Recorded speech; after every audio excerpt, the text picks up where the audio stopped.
Let's now shift focus to India. The country has announced the extension of the ongoing lockdown by another 2 weeks till May 17th. The ongoing lockdown was supposed to end on May 3rd, which won't be the case as of now.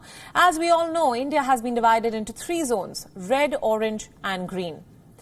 The red zones are the areas with the highest number of coronavirus cases and high-risk clusters, which are being termed as the containment zones.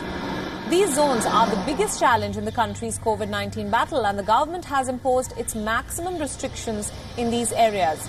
So activities of all sorts are banned in these zones. And then there are certain activities that will be banned across all zones. For instance, travel by train, metro and air will remain completely suspended for now. All non-essential activities will be strictly prohibited from 7 p.m. to 7 a.m. Needless to say, the hospitality industry will continue to reel as they remain closed. So will the educational institutes, cinema halls, malls, sports complexes and all religious places. Beyond the containment zones, some relaxations have been given in the 3 zones. Starting with the relaxations in the red zones to people outside the containment area. Industries with access control can function. All standalone shops can open except in malls and complexes. E-commerce platforms dealing with essential activities are also permitted. All government and private offices can operate at a maximum strength of 33%.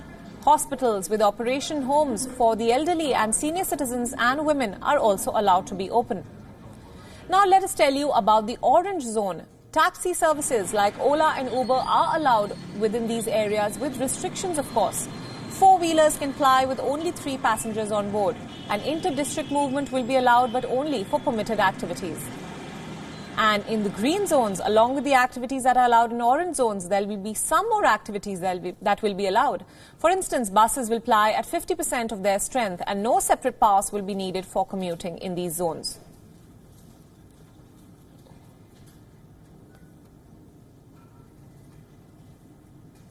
Let's now shift focus to Pakistan. A major controversy has emerged in the country when a news channel in Pakistan reported that the cabinet had decided to include an Ahmadi representative as a non-Muslim member in the Minority Commission in Pakistan. A TV channel ran a story claiming an Ahmadi representative was to be made part of the commission. Following the story, radical Islamists took to Twitter and started posting against the decision and even sparked hateful social media campaigns targeting the minority Ahmadi community. Such tweets where Ahmadis were described as traitors started trending on Twitter. Following the news, Religious Affairs Minister Noorul Haq Qadri clarified that no member of the Ahmadi community has been appointed to the Minority Commission. He said that no member of any sect will be included till they accept the constitution.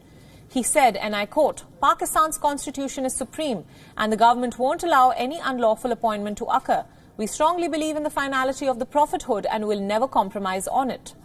Moreover, Pakistan's Minister of State for Parliamentary Affairs has called for the beheading of people who commit blasphemy. Ali Muhammad Khan called for the beheading of all those who were involved in the blasphemy of the Prophet, he said in a tweet without naming the Ahmadi community.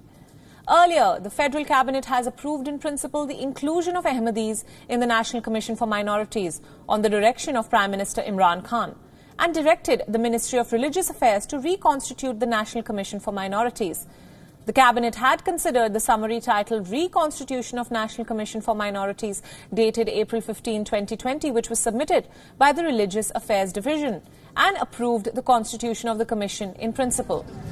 This after the Supreme Court in Pakistan had ordered the government to form a national council to protect the rights and places of worship of minorities in February 2020. The Ahmadi community of Pakistan has not been included in the Commission since the year 1974. When the community was declared non-Muslim by the then Pakistani People's Party or PPP government. नहीं फिर एक नजर यहाँ मार लें